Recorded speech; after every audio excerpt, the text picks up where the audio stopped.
ओम नमः शिवाय। ओम नमः शिवाय। भक्तजनों, हर हर महादेव। श्री शिव महापुराण भाषा तृतीय रुद्र संहिता 9वां अध्याय।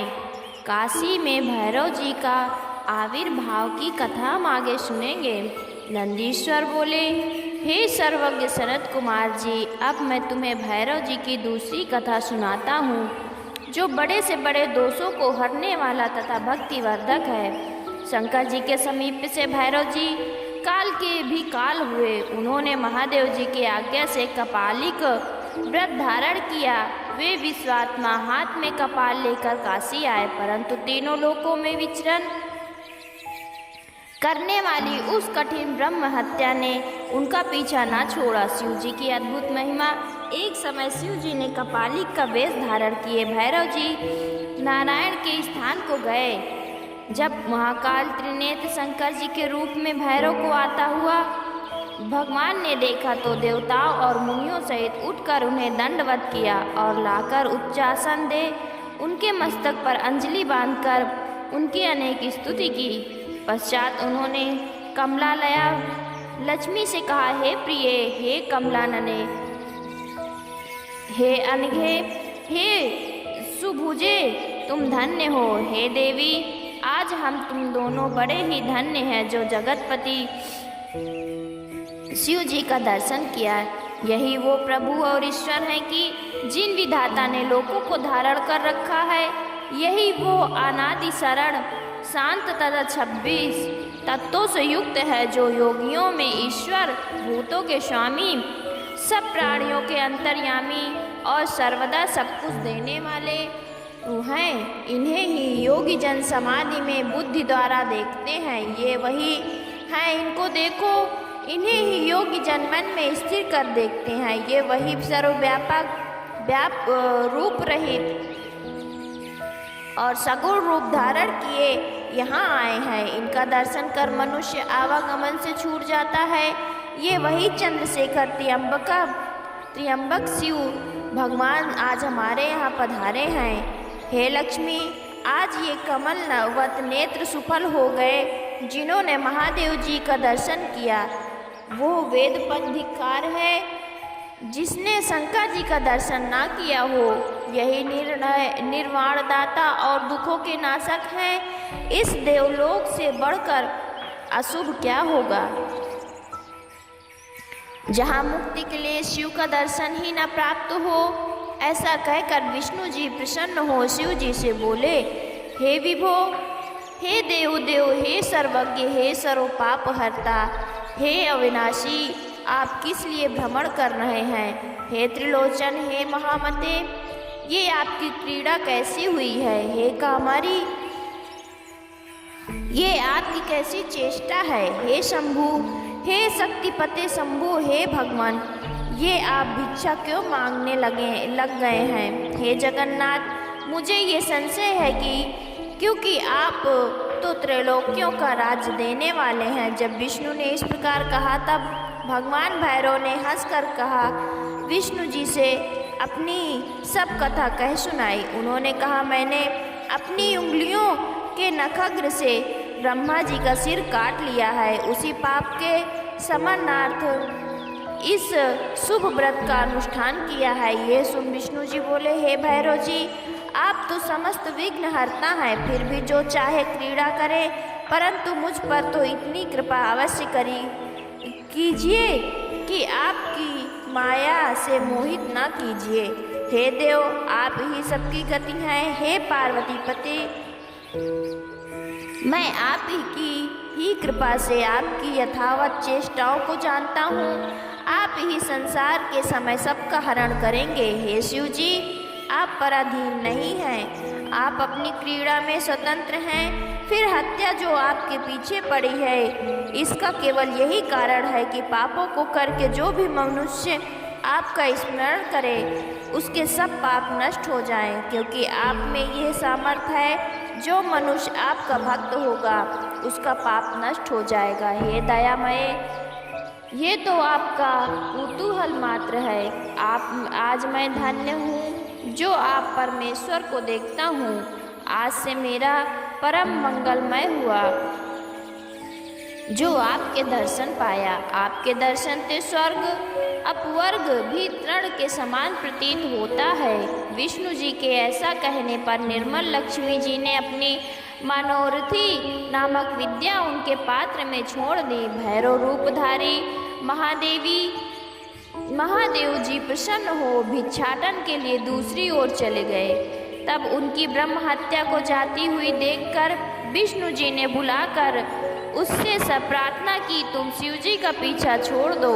ब्रह्म हत्या ने कहा, इसी बहाने मैं शिव जी की सेवा करती हूँ। मैं शिव रूप भैरव के दर्शन से मोक्ष के लिए स्वयं को पवित्र कर रही हूँ। इस प्रकार जब विष्णु जी ने कहने पर भी ब्रह्म हत्या ने उनका पीछा नहीं छोड़ा, तब भैरव जी ने विष्णु जी से उनकी सज्जनता की प्रशंसा की और कहा कि मैं आपके अमृत वचनों से संतुष्ट हूँ।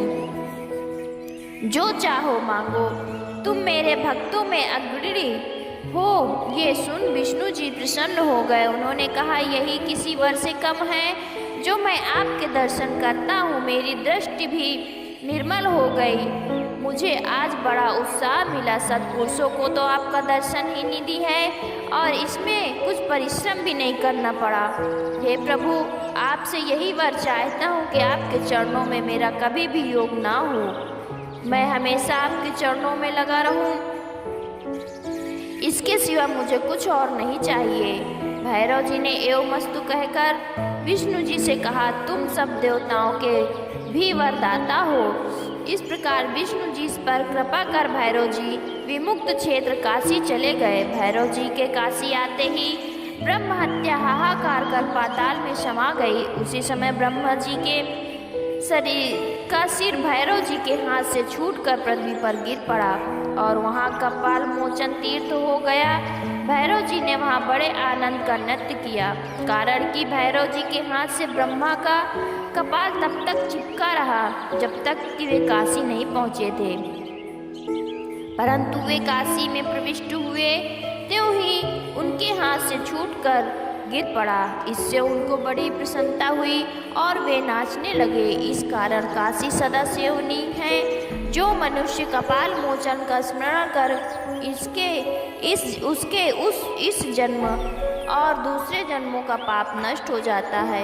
इस तीर्थ में जाकर सविध पिंडदान और देव पितृ तर्पण करने से मनुष्य ब्रह्म हत्या के पाप से छूट जाता है तथा जो नित्य भैरव जी का दर्शन करता है वो अपने हजारों जन्मों के पापों को नष्ट करता है। जो मनुष्य काशी में रहकर कृष्ण जन्माष्टमी के दिन या मंगलवार के दिन कालराज का दर्शन नहीं करता, उसके पुण्य क्षीण होते हैं। जो मनुष्य काल भैरव उत्पत्ति नामक इस पवित्र कथा इतिहास को सुनेंगे वे सब पापों से छूट जाएंगे। यदि कोई कारागार में पड़ा हो तो इस कथा को सुनकर वो सब कष्टों से मुक्त हो जाता है। तृतीय शतरुद्र संहिता का 9वां अध्याय समाप्त। 10वां अध्याय शिव जी का शार्दूल अवतार और नरसिंह लीला का वर्णन की कथा हम आगे सुनेंगे। नंदीश्वर बोले, हे प्रभु, दक्ष के यज्ञ को विध्वंस करने वाले वीरभद्र नामक शिव का अवतरण पहले कह चुका हूँ, अब उसी को फिर क्या कहूँ। इसके पश्चात शार्दूल नामक शिव जी का अवतार सुनो। सदा शिव ने देवताओं के निमित्त जलती हुई अग्नि के समान सारंभ रूप भी धारण किया था तथा भक्तों के हितार्थ शिव जी के अनेकों अवतार हुए, जिनकी संख्या कहें तो कोई सामर्थ्य कहने में नहीं है।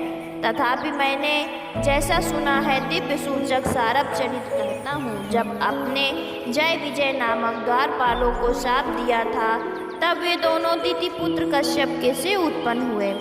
उनमें पहला पुत्र हिरण्यकश्यप और दूसरा हिरण्याक्ष हुआ। ये दोनों देवर्षि के शाप से राक्षस हो गए और जब उन्होंने बड़ा उपद्रव किया तो ब्रह्मा जी के आग्रह से विष्णु जी ने वाराह रूप धारण कर हिरण्याक्ष को मार दिया, जिससे उसके भाई हिरण्यकश्यप ने विष्णु जी के ऊपर बड़ा क्रोध किया। उसने 10,000 वर्ष तक घोर तप कर ब्रह्मा जी को प्रसन्न किया और ब्रह्मा जी के वर से वो अवध हुआ। फिर अपने सोडित नामक नगर में जाकर तीनों लोगों को वश में उठकर राज्य करने लगा। ये देवताओं और ऋषियों को कष्ट देता हुआ धर्मों का लोकप और ब्राह्मणों का पीड़क बड़ा पापी हुआ।